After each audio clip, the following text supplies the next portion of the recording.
Bismillahirrahmanirrahim. Le professeur Sadiq Abdelrahim, professeur du département de chimie de la faculté des sciences. Donc, je vais faire la suite de ce que nous avons fait la dernière fois. Donc, nous avons terminé le chapitre concernant les structures métalliques. Et là, je vais aborder le chapitre 4 qui correspond aux structures ioniques. Donc, quand on parle de ionique, ça veut dire un composé ionique, c'est le résultat d'une réaction de transfert d'électrons où on aura une liaison ionique.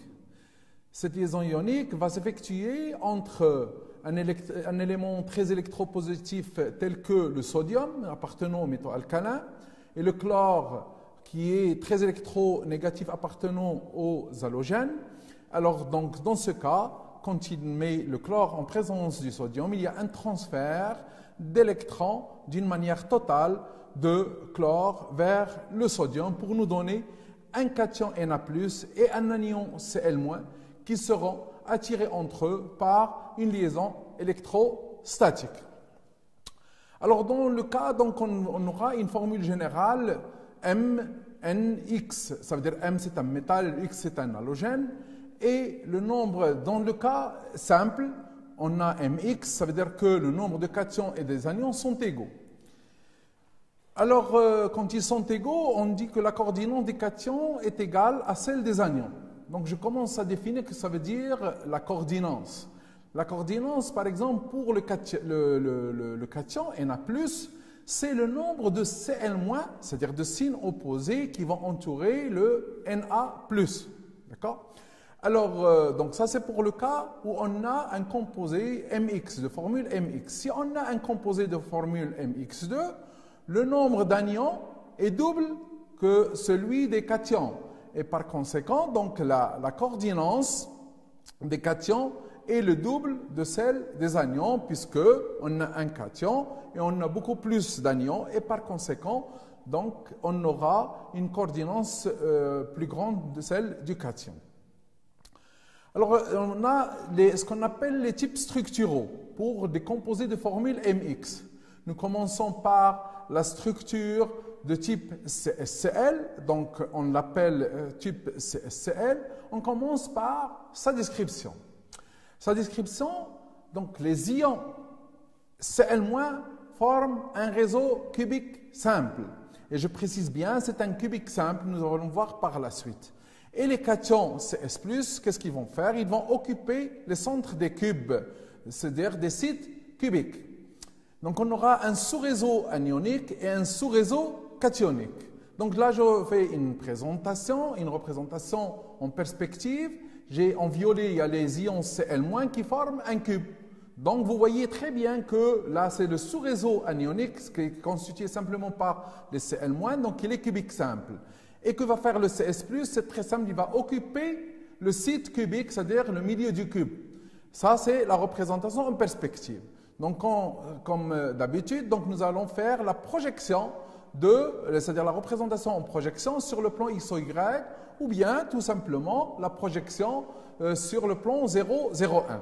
Alors, donc on va faire la projection. Donc vous voyez que les ions Cl- de la face du haut vont coïncider avec ceux de la face du bas, et on va les représenter sur la figure, et on représente les cotes 0. On peut laisser tout simplement comme ça avec un 0, ou bien ajouter virgule 1. Ça veut dire qu'on a en 0 et 1. Mais vous savez très bien que le 1 est tout simplement obtenu par une translation de C. Et donc pour l'ion Cs+, donc sa projection coïncide avec le centre de la face, et il a une cote qui est égale à 1,5, puisque le Cs+ il était à la cote de Z égale 1,5. Alors donc en coordonnées réduites, donc en résumé, les anions occupent les sommets du cube qui sont représentés tout simplement par l'origine, le Cl- qui a pour coordonnées 0, 0, 0. Et les cations, le cation, c'est-à-dire Cs+, il occupe le sens du cube qui a pour coordonnées 1,5, 1,5, 1,5. Alors, nous passons maintenant au dénombrement. Nous allons calculer le nombre de motifs par maille. On commence par calculer le nombre de Cs+ par maille. Donc, vous savez très bien que le Cs+ se trouve à l'intérieur de la maille au centre du cube. Donc, on a un Cs+ par maille. Pour les ions Cl-, ils se trouvent au sommet et nous avons 8 sommets, 8 fois 1 huitième qui est égal à 1. Donc nous avons un Cl- par maille. Donc en définitive et en résumé, nous avons ici un Cs+, et un Cl-. Donc nous avons un groupement CS-Cl par maille. Dans les composés ioniques, on n'a pas le droit de parler de molécules. Donc on parle plutôt de groupement, c'est-à-dire c'est ce qu'on appelle par la suite un motif. Le motif, c'est l'association d'un cation Cs+, et d'un anion Cl, Cl-. Alors pour la coordinance, donc j'ai déjà parlé de la coordinance, on a dit que la coordinance, c'est le nombre d'ions de signes opposés qui entourent. Donc nous allons considérer le Cs+, qui se trouve à l'intérieur ici, donc qui se trouve à l'intérieur, et nous allons compter le nombre de Cl- qui vont l'entourer. Donc c'est évident qu'il y a 8 Cl- qui vont l'entourer, donc on va dire que la coordinante de Cs+, est égale à 8. Alors, pour calculer la coordinate de Cl-, nous allons prendre notre maille de départ et nous allons, donc vous allez remarquer ce sommet, nous allons, puisqu'il appartient à 8 mailles, donc nous allons représenter les 8 mailles auxquelles il appartient, donc là la première, ensuite la deuxième, la troisième, la quatrième, la cinquième, la sixième et la septième, bien sûr la huitième, elle était déjà là. Donc vous voyez que ce Cl- est entouré par 8 Cs+, donc on va dire que la coordinance de Cl- est aussi égale à 8. Donc nous avons un composé, la coordinate, qui est la coordinate de la structure CSCl est de type 8, 8. Alors, donc pour une coordinance 8, nous avons ce qu'on appelle une condition de stabilité. Alors, pour cela, nous allons essayer de calculer ces conditions de stabilité. Alors, donc, j'ai représenté ici la structure de CSCl, et là, en gris, un plan où il y a la tangence, donc la tangence entre les CS+, et les Cl-. Donc, on a ici le A, et nous avons ici A racine de 2, et là, nous avons A racine de 3. Je vais représenter ce plan là à droite. Donc, il est là, il montre la tangence. Donc, nous avons ici une tangence selon DB, la tangence de CS et de Cl-. Par contre, ici, selon A et B, il n'y a pas tangence. Donc, à la limite, il peut y avoir une tangence. Donc, je vais expliquer ça par la suite. Alors, donc, les conditions peuvent être réduites en considérant que donc, les ions de signes opposés s'attirent, donc ils peuvent être tangents. Par contre, donc, de là, on peut dire que 2 fois R plus R- égale A racine de 3, suivant la diagonale du cube. Donc ça, c'est la première équation que nous avons trouvée. Ensuite, la deuxième condition, les ions de signes opposés peuvent à la limite se toucher entre eux suivant l'arête. C'est-à-dire en réalité, puisqu'ils sont de même signe, ça veut dire qu'il y a une répulsion électrostatique puisqu'ils sont de même signe de signe. Et par contre, donc à la limite, donc ça c'est la limite, ils peuvent être tangents. Ça veut dire qu'on peut dire que 2R- est inférieur ou égal suivant l'arête. Donc on a mis ce égal, c'est ça le cas limite. Alors en prenant ces équations, donc la première, 2R plus R- égale A racine de 3, et R- qui est inférieur à A sur 2, et on remplace dans la deuxième équation A par sa valeur, et on trouve que R- est inférieur ou égal à 2R plus R- sur 2 racine de 3. Donc, en faisant les simplifications nécessaires, donc on a R-, facteur de racine de 3 moins 1 est inférieur ou égal à R+. C'est-à-dire que R+ sur R- est supérieur ou égal à racine de 3 moins 1. Alors, en règle générale, un cation, en règle générale, le cation il est petit et l'anion il est plus grand puisque l'un il perd les électrons, l'autre il gagne les électrons. Donc ça c'est le cas général, mais il y a des exceptions. Alors, donc, un cation est moins volumineux qu'un anion, ça veut dire que R+ sur R- est presque toujours inférieur à 1. Donc, en associant cette condition à la première, donc on a le R+ sur R- est compris entre racine de 3 moins 1 que nous avons trouvé ici, et strictement inférieur à 1, c'est la relation qui est là. En calculant ça, on a 0,732 R+ sur R- est compris entre 0,732 et 1.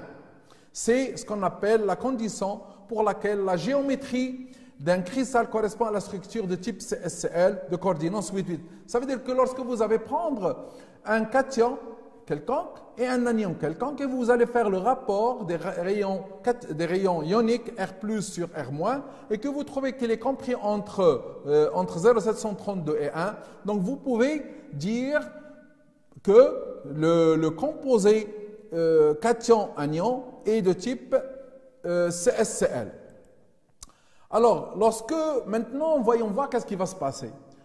Lorsque le rayon de la cavité devient plus petit que 0,732 R-, d'accord? C'est-à-dire le cation, il devient plus petit. Qu'est-ce qu'il fait? Donc, le cation, il va flotter. Il ne peut pas être tangent, aux anions. Alors, dans ce cas, il y aura une nouvelle structure qui va nous résoudre ce problème de flottage du cation à l'intérieur. D'où une nouvelle structure qui est la structure de type NaCl. La structure de NaCl, donc je commence par la décrire. Les anions Cl- forment un réseau cubique à face centrée, c'est-à-dire que nous avons un sous-réseau anionique qui est cubique à face centrée. Les cations Na+ occupent la totalité des sites octaédriques. Vous vous rappelez, mes chers étudiants, que lors de la dernière séance, nous avons calculé, ou plutôt nous avons repéré tous les sites octaédriques qui étaient en nombre de 4 dans une structure cubique à face centrée. Alors, donc, les ions Na+, maintenant, ils vont occuper la totalité des sites octaédriques d'un cubique à face centrée. Donc, cette représentation en perspective, je commence par représenter le sous-réseau anionique, c'est-à-dire la maille correspondant au sous-réseau anionique.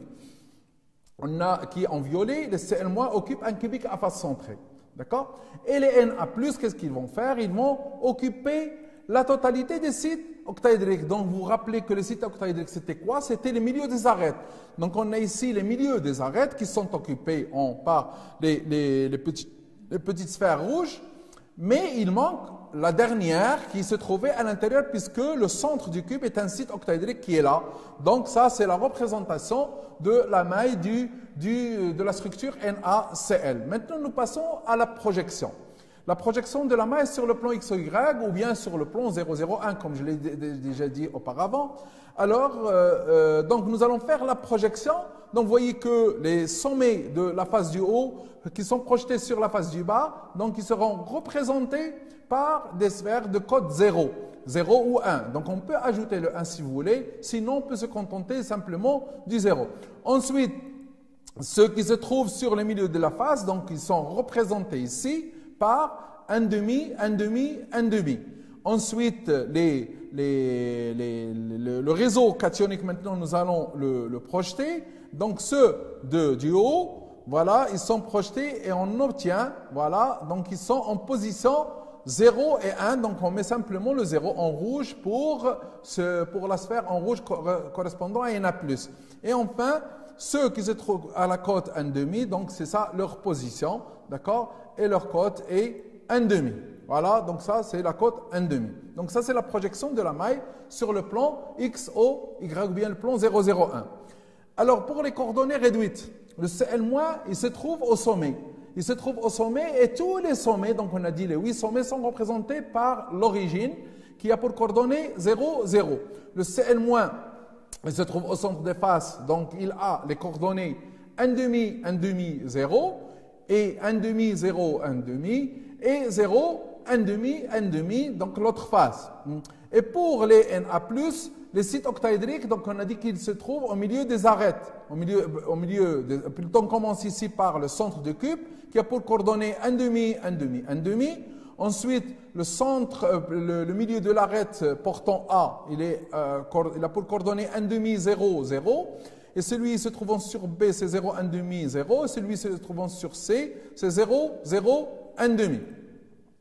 Alors, pour le nombre de motifs par maille, les 8 Cl- qui se trouvent sur les sommets, ils comptent pour un 8e pilier, appartiennent à 8 mailles. Par contre, les 6 Cl-, les 6 Cl- des centres, des faces, comptent pour 1,5. Donc nous avons 8 fois 1/8 plus 6 fois 1,5 qui est égal à 4 Cl- par maille. Pour les ions Na+, ceux qui se trouvent au milieu des arêtes, ils comptent pour 1/4. alors que les cations centrales comptent pour 1.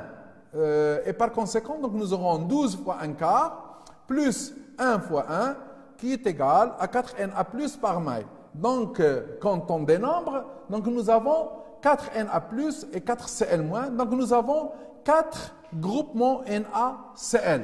Donc, le motif, c'est quoi? Le motif de cette structure, c'est une association d'un cation Na plus et d'un anion Cl-. Et c'est ça le motif. Donc, nous avons 4 motifs par maille. Alors, pour la coordinance, donc vous voyez que le Na+, donc on l'a déjà vu, il occupait un site octaédrique, hein, le centre du cube, donc sa coordinance est logiquement égale à 6. Donc sa coordinance est égale à 6. Voyons maintenant pour les Cl-, donc on considère le Cl- se trouvant sur le centre de la face, du bas, voilà. Et on considère là les arrêts, plutôt les sites octaédriques, les Na+, qui l'entourent, et celui du centre, et le centre de la maille du bas. Donc on voit très bien que même le Cl-, il se trouve dans un site octaédrique du sous-réseau cationique de Na+. Donc on parle alors d'une coordinance 6-6. 6 pour les cations et 6 pour les anions, donc pour la structure NaCl.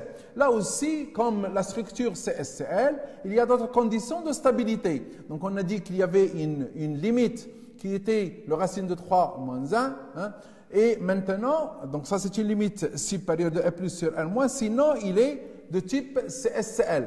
Donc nous allons voir la limite inférieure. Alors pour la limite inférieure, donc nous considérons la face du haut. La face du haut, donc j'ai représenté ici à droite la tangence, d'accord? Donc il y a la tangente, donc on sait très bien que la condition peut être réduite en considérant les ions de signe opposés sont tangents. Ça veut dire que le long d'une arête de R+, puisque nous avons de R+, plus R- est égal à A. C'est selon l'arête. Et selon la diagonale, donc nous allons voir que là, c'est une autre contrainte, les anions peuvent à la limite être tangents selon cette diagonale. Hein? Et par conséquent, donc 4R- est inférieur ou égal à A racine de 2. Ça veut dire à la limite, il peut être égal à A racine de 2. Donc en tenant compte de ces deux équations, 2R plus R- égale à A, suivant l'arête, 4R- est inférieur ou égal à A racine de 2 selon la diagonale de la face. Donc en faisant notre calcul, 4R- est inférieur à 2 racines de 2, R plus R-. Et donc ce qui nous donne R- est égal à 4 moins 2 racines de 2 est inférieur ou égal à 2 racines de 2 R+. Donc R plus sur R- est supérieur ou égal à 4 moins 2 racines de 2 sur 2 racines de 2. Donc R plus sur R- est supérieur ou égal à racine de 2 moins 1. Donc le R plus sur R-, donc quand il est supérieur à racine de 3 moins 1, donc on a dit que ça c'est une structure, CSCl. Donc quand il est inférieur, on entre dans le domaine de la structure de NaCl.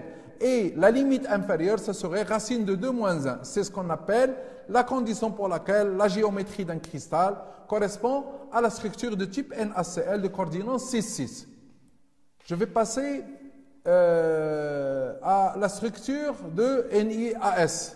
Alors pour la structure de NiAs, les anions AS2- forment un réseau hexagonal compact. Et les cations Ni de plus occupent la totalité des sites octaédriques.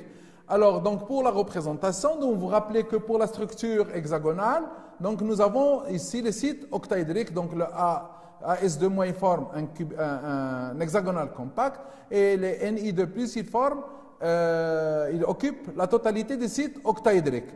Alors donc la projection, donc on va projeter les atomes, plutôt les ions sur la maille, d'accord? Donc on a ici en 0,0 et ceux qui se trouvent en 1,5, donc ils sont là.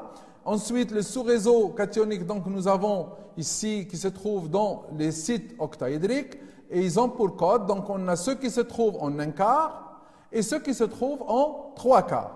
Voilà, donc ça c'est la projection. Donc on représente aussi par la maille, donc qui est connue abusivement pour moi, la maille qui est connue par la pseudomaille. Donc là, je représentais donc la pseudomaille, d'accord? Alors, les coordonnées réduites sont pour le AS qui est hexagonal compact, il est en 0, 0, 2 tiers, 1 tiers, 1 demi, ou on peut prendre 1 tiers, 2 tiers, 1 demi. On choisit dès le début. Les sites octaédriques, ils seront en 1 tiers, 2 tiers, 1 quart, 1 tiers, 2 tiers, 3 quarts. Alors, et pour le nombre de motifs, nous avons 12 AS. Donc, je fais le compte pour une maille, une grande maille. 12 AS de moins au sommet compté de 1 sixième. 2 AS de moins au milieu des faces compté pour un douzième, ceux qui se trouvent sur les faces. Et 3 AS de moins qui sont à l'intérieur, qui comptent pour 1. D'où nous avons 12 fois 1 sixième, plus 2 fois 1 demi, plus 3 fois 1, qui est égal à 6 AS de moins par maille.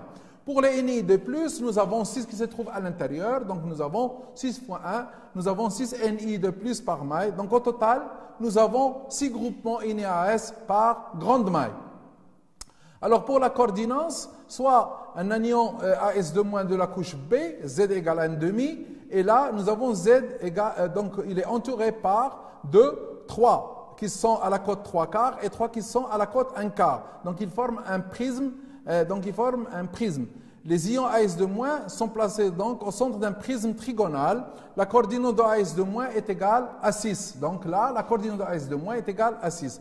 Donc par contre, en considérant ici le Ni de plus qui se trouve dans les sites octaédriques, donc automatiquement il est entouré par 6 et par conséquent la coordinance de Ni de plus est donc égale à 6. Voilà, et la structure hexagonale NAS de coordinance 6, 6.